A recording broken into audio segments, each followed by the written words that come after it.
మీరు చిన్నప్పుడు 9వ తరగతి నుండి 9వ వయసు నుంచే మీకు ఈ వేధింపులు స్టార్ట్ అయ్యాయి. అవును సార్. పెళ్ళయ్యే వరకు వచ్చాయి. అంత మీకు భేదించిన పోలీస్ ఆఫీసర్ గుర్తున్నారా ఎవరైనా? పోలీసోళ్ళు పెద్ద గుర్తుకు లేరు సార్. అప్పుడు పోలీసోళ్ళు అయితే ఇప్పుడు లేరు కూడా ఈడ. ఆహా.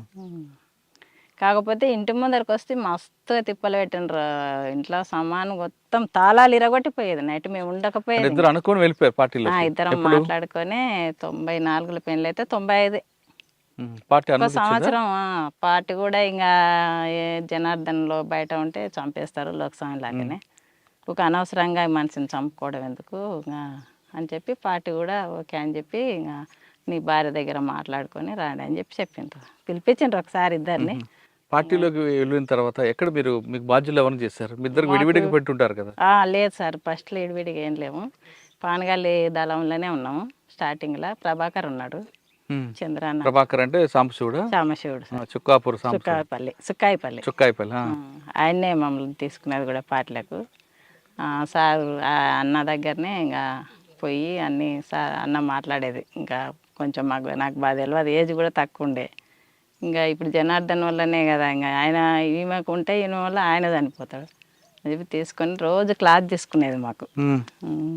క్లాత్ తీసుకొని మాట్లాడి ఇట్లా అట్లా అని చెప్పి ఇంకా అట్లా మేము కొంచెం ఇంకా ఎదుగుదల మాటలు మాకు అర్థం అవడం ఇంకా అట్లా పానగాల దళంలో ఉన్నాం. పానగాల దళంలో ఇద్దరం కలిసే ఉన్నాం.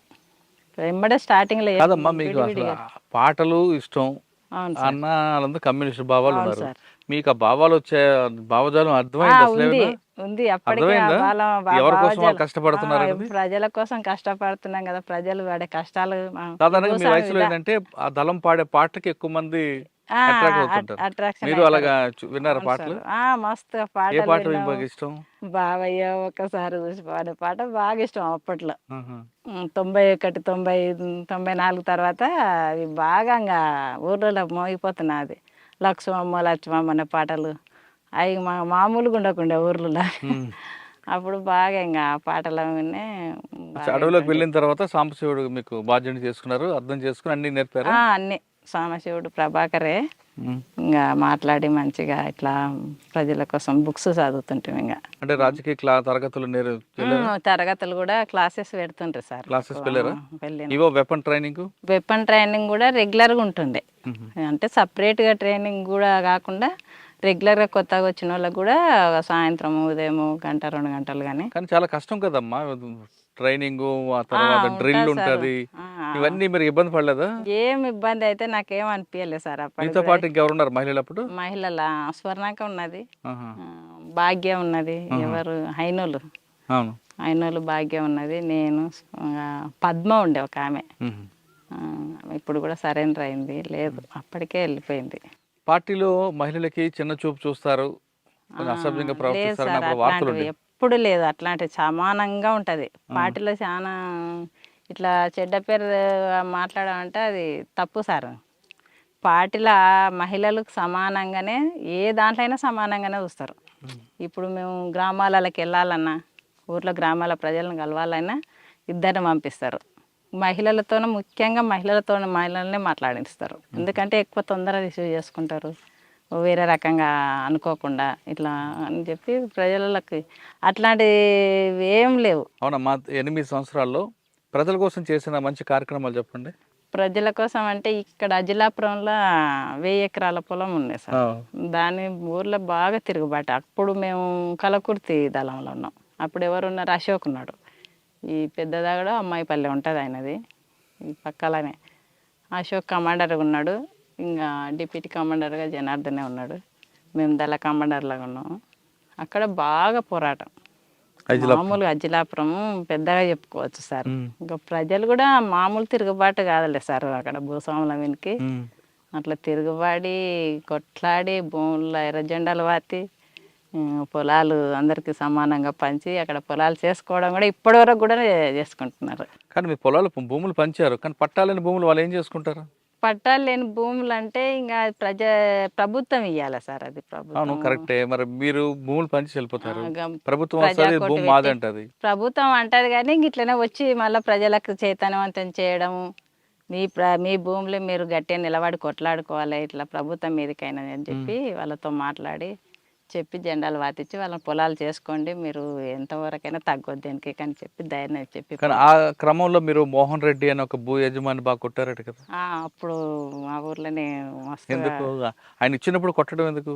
అంటే మామూలుగా చెప్తే ఇవ్వలే సార్, అది జనాలను కూడా మస్తు తిప్పల పెట్టిండ్రు. పోలీసు వాళ్ళు పట్టుకపోవడం, కేసులు పెట్టడం, కొట్టడం, మస్తు ఇబ్బందులు పెట్టడంతో ఆయన బెదిరియడానికి కొంచెం అట్లా పిలిపించి మాట్లాడి కొంచెం వినకపోతేనే ఆ పని చేసిండ్రు, లేకపోతే అంత తొందర ఏం చేయం సార్ అట్లా పాట అయితే. తర్వాత మీకు ఇంకా గుర్తుండిపోయిన సంగతి చెప్పండి. మాకు గుర్తుండిపోయిన సంగతి ఒకటి సరికొండ ఎన్కౌంటర్లో ఉన్నాం సార్. ఆ ఎన్కౌంటర్ జరిగిన రోజు ఎలా జరిగింది, ఎన్ని గంటలకు జరిగింది?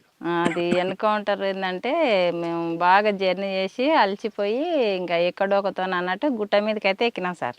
ఏ గుట్ట అది? అది సరికొండ గుట్ట అని దగ్గరలోనే ఉంటుంది, సరికొండకు దగ్గరలోనే ఉంటే అక్కడ ఎక్కి మేము ఏం చేసినాం, సెంట్రీని మిలిటెంట్ని పెట్టినాం. మేము అందరం అలసిపోయినాము. ఇంకా కొంచెం సెంట్రీ అజిలాపురం పిల్లాడే ఉన్నాడు, ప్రకాష్ అని అజిలాపురం పిల్లాడు ఉన్నాడు. మేము దళంలో సభ్యులము అంతా నలుగురమే ఉన్నాం, నేను, జనార్దను, భాగ్య, అశోక్, తర్వాత ఇంకొక మిలిటెంట్ ఉన్నాడు, ఇద్దరు మిలిటెంట్లు ఉన్నారు. ఒక అతన్ని సెంట్రీ పెట్టినాము.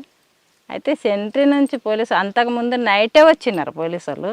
అప్పటికి అక్కడ గ్రామంలో మీటింగ్ పెట్టింటివి, సరికొండ గ్రామంలో మీటింగ్ పెట్టి ఏం చేసినామంటే మేము ఇంకా రూట్ తెలియక నైట్ తిరిగి మళ్ళీ సరికొండకు దగ్గరలోనే గుట్ట మీద ఉన్నాం. అట్లా ఏమైందంటే మీటింగ్ పెట్టేదాడు పోలీసు వాళ్ళు ఎంటర్ అయ్యి దాదాపు 500 మంది పోలీసు వాళ్ళు వచ్చింటారు. మొత్తం గుట్ట మీద మేము ఎప్పుడైతే టిఫిన్ చేసుకోవాలని చెప్పి పల్లీలు పెట్టినాం.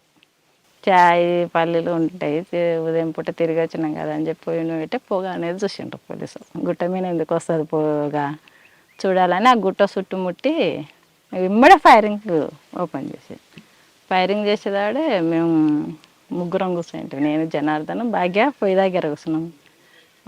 అశోక్, చంద్రమౌళి గుట్ట కింద పడుకొని ఉన్నారు సార్, సెంటర్ ఉన్నాడు. అయితే ఎమ్మడే ఫైరింగ్ అయితే పోలీసు వాళ్ళు వచ్చిందని మేము వెపన్స్ అందుకొని, నా దగ్గర డబల్ బ్యారల్ ఉన్నది, ఏటీఎం జనార్దన్ దగ్గర ఉన్నది, 303 అది 303 ఉన్నది, ఏటీఎం ఆమె భాగ్య దగ్గర ఉన్నది. ఇంకా ఇట్లా ఉన్న తర్వాత ఎమ్మడే అశోక్, చంద్రమౌళి లేచి కూర్చున్నారు గుట్ట కింద, గుండి కింద పడుకొని ఉన్నా కూడా.